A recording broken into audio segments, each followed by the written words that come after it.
Let me interrupt you. I've got Donald Trump on the phone. Donald, your thoughts on what's going on? Well, I got to Chicago about 2 hours ago, and we had 25,000 people that tried to come in, and supporters, all supporters. And at the same time, there were protesters. And when I met with the various law enforcement agencies, Greta, I decided that it was looking a bit, I don't want to see people get hurt, and I don't want to see people get hurt or worse. And I decided very strongly to make a decision not to do it and to postpone the rally. It was a big rally and a tremendous rally with tremendous people, but I just don't want to see people get hurt. Any people on either side. You know, we have such a divided country now. It's been so divided under this president, and I've been saying it for a long time. I've been witnessing it in so many different forms. It's just something that has to be straightened out. You know, you look at, as an example, African-American youth, 59% unemployment rate. There's a lot of anger out there. There's no question. And there's a lot of anger on the other side, big anger on the other side, because we're losing our jobs, we're losing our manufacturing, we're losing so much. And there's tremendous anger out there on both sides. Donald, how do you calm these people at this point? You know, how do you say that the country is divided? I'll give you that. But how do you unite it? I mean, these people, a lot of them showed up to support you inside, a lot, but a lot showed up outside, obviously not wanting you to speak. Well, we had a lot of people inside, that's true, and I hated to say don't do it, but I don't want to see any of the people hurt, either inside or outside. And law enforcement said, you know, they just don't have enough men to cover. You have 25,000 people trying to come. In fact, we were able to get in touch with thousands of people so they didn't come. So that we had, you know, like probably 10,000 people we were able to ward off so they didn't come by saying, you know, we're just not going to hold the rally today. We're going to postpone it, which I think turned out to be good. And I think it was a very good thing that we were able to do. I think what we did was intelligent after seeing, and I'm watching your show now, after seeing what's on the show, I just think it was a very good decision. I do not want to see people hurt. There's an 80-year-old woman that we interviewed, that Jeff Locke of Fox Business Network interviewed in the last hour, who said that she came out to protest because she said that you use hate speech. What do you say to that woman? Well, I don't use hate speech. I don't use hate speech. I mean, we have a country, and the country has to be, I'm just watching your show right now with that car. That's pretty serious stuff with the car and the people standing in front of the car. There's tremendous division in our country. I've seen it. I've been watching it. I'm witness to it. And something has to be done. When you look at the unemployment among certain groups of people, it's incredible. There's just a tremendous division in the country. Do you play any role in that division or not?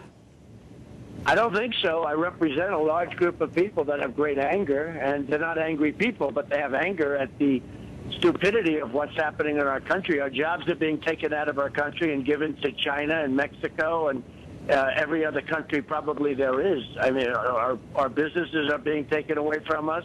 Our businesses are being moved out of the country. Look at Ford. They're building their biggest plant in Mexico. Look at, you know, they're not building it here. They're building it in Mexico. What good does that do for us? And then they sell cars. They don't pay tax. They don't do anything. They sell cars across the border. Look at Carrier last week. They go out, they're 1,400 jobs. They're moving to Mexico. You look at Pfizer. Pfizer's moving to Ireland. We're losing all our businesses because we have incompetent leaders. And it means jobs. And people, you know, people in 12 years haven't had a pay increase.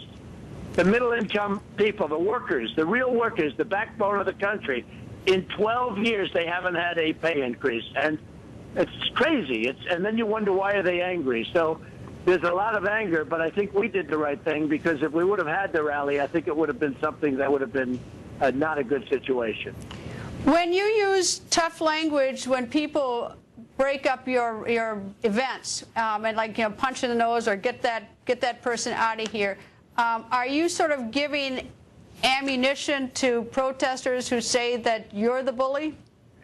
Well, I don't think so, because, frankly, you know, we haven't really had a problem. We had a little bit today where we had some individual people stand up, and it was annoying because it was probably 7 or 8 of them where they stood up in pretty much individual fashion and started, you know, disrupting a little bit, and the police did a great job. That was in St. Louis. But here, this was crazy. When we looked, we had thousands and thousands of people pouring in as supporters, and we had far smaller amounts, but still a few thousand people outside as protesters. And, you can't even, I mean, think of it, you're not even allowed in a peaceful rally. You can't even have a peaceful rally today in a major city in the United States, which is a terrible thing. But, Chicago is the home to some pretty rough rallies. If you look at the convention many years ago, the Democrat convention many years ago, that was a pretty bad thing. A lot of people hurt, a lot of people killed. I didn't want to see anything like that happen. Well, Donald, it hasn't, I mean, as we're sort of struggling to figure out what's going on there and to think about it, I mean, this is not a demonstration against war or economic conditions. This is a protest, as I understand it, against your free speech. They're using free speech. They have a right to peaceful protest to try to shut you down from your free speech. No, I think this is a demonstration against economic conditions on both sides. I think on one side they can't get jobs at all. You have 59% unemployment with the African-American youth. And on the other side, they haven't been given a pay increase in 12 years because our businesses are leaving our country. So this is very economic. This has a lot to do with jobs, has a lot to do with incompetent running of a country. A lot of this is the fact that you look at middle-income people, the workers, the backbone of our nation, they haven't had a pay increase in 12 years. They are very angry people, Greta, and I will tell you, they're not angry by nature, but they're very angry people. And so you have that side. On the other side, to a large extent, you have African-American youth has a 59% unemployment rate.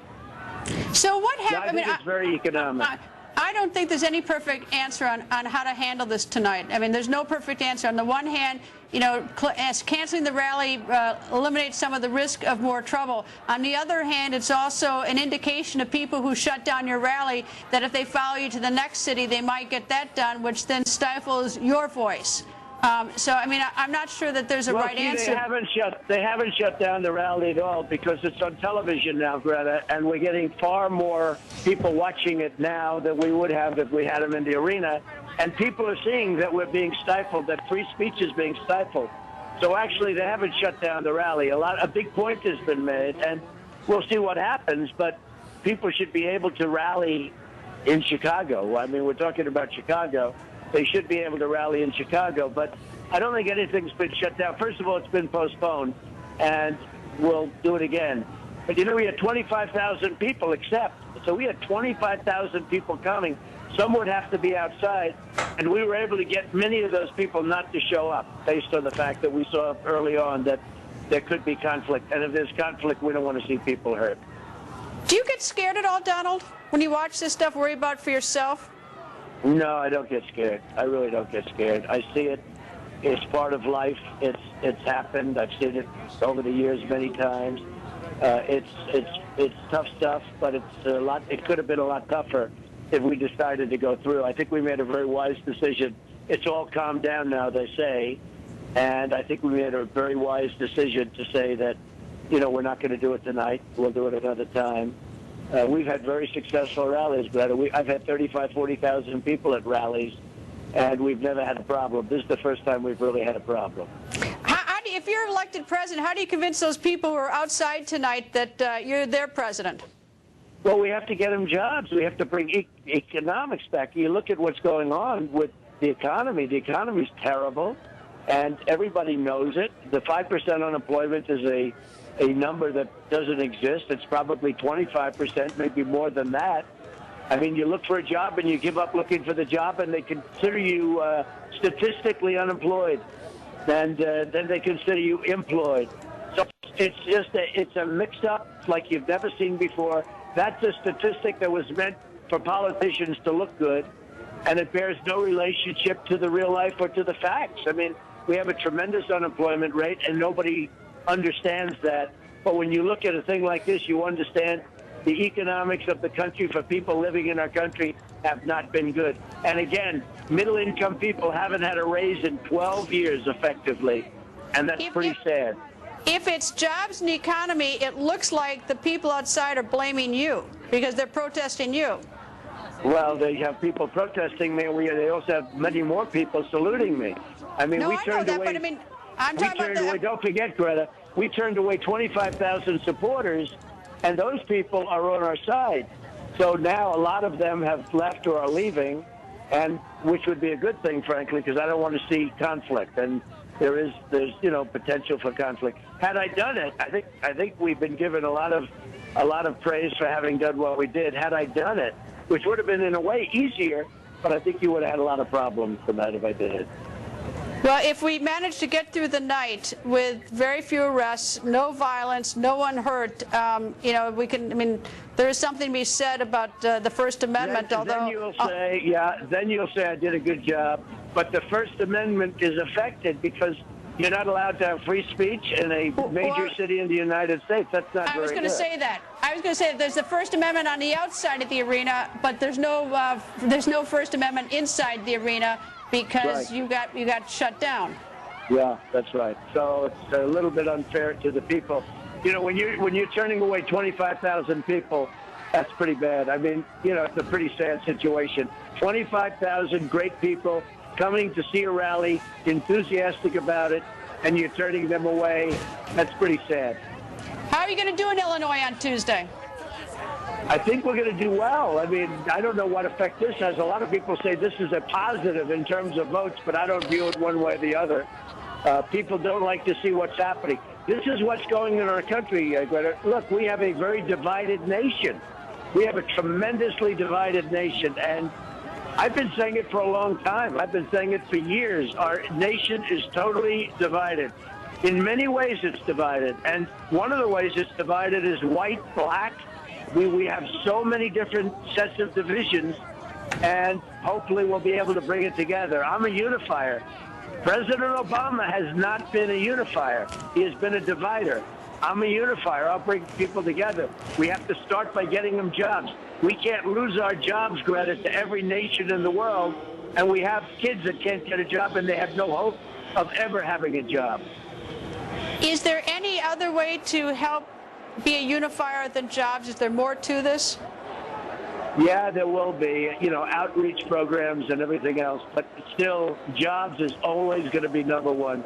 Getting people jobs will always be the best and the longest lasting way. Some people have written into me during the show, and they're critical of the conditions in Chicago, and they say that it's conducive to this type of environment. There's been a lot of unrest in Chicago, a lot of gang violence, a lot of things. He said just sort of there's a real general unhappiness in Chicago. Then I have people who write in and say that you're the divider. Well, look, you should be able to have a rally, and the rallies are very important. We should be able to have a rally in a major city in this country without having to have such a big deal. I think this is, in a way, it's important. It shows what's going on in the United States. It shows a problem that we have in the United States, and we're going to have to overcome it, and we will overcome it. But it all starts, it's an economic problem. It all starts, people want to be able to get increases. They want to be able to work. They want to be able to have good jobs, and at least they want to be able to have a job. We don't have that in this country. The protesters outside, they didn't say they want jobs and their chance. They say stop Trump. Well, look, I mean, they are a much smaller number than the 25,000 people, but everybody has an opinion. I mean, they feel that way. You win an election 55 to 45, and they consider it a landslide. So, they certainly have their opinion, but my supporters have their opinion too, and you see how strong they are. What did the police say to you when you arrived? What did they say about what they anticipated? Well, they said we have a massive crowd of supporters that are going into the arena. At the same time, we have a lot of protesters, a couple of thousand protesters. And I told them, I said, I don't want to see them clash, because if they clash, a lot of bad things are going to happen, Greta. The crowds are still there, Donald. They're not thinning, it looks like. I thought that they were, but we see pictures where they're shoving and pushing, and it still looks pretty heated. Well, I mean, I'm looking at your pictures, in all fairness, Greta, and you've been playing the same pictures for the last half hour, It is actually getting thinner. You're playing the same pictures with the punching and all for the last half hour. So because I've seen him about 10 times now watching your show. But listen, thank you, Greta. I really appreciate it. You know what, Donald? You know what? I've seen this one before, too. I got to tell you. You know, you're right on this picture. I've seen this video before, too. They keep showing the same punches for, you know, I've seen now the one about 10 times already. So you understand. So I don't blame you for doing that, but you understand.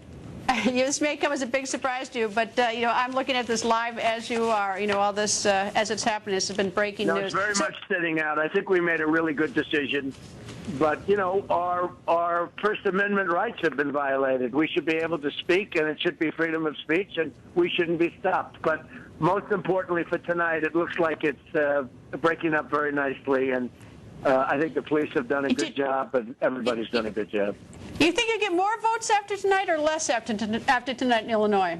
Everybody tells me I get more votes. We made a wise decision. And everybody tells me I get more votes. I don't know. I didn't do it for votes. I did it because I didn't want to see people hurt.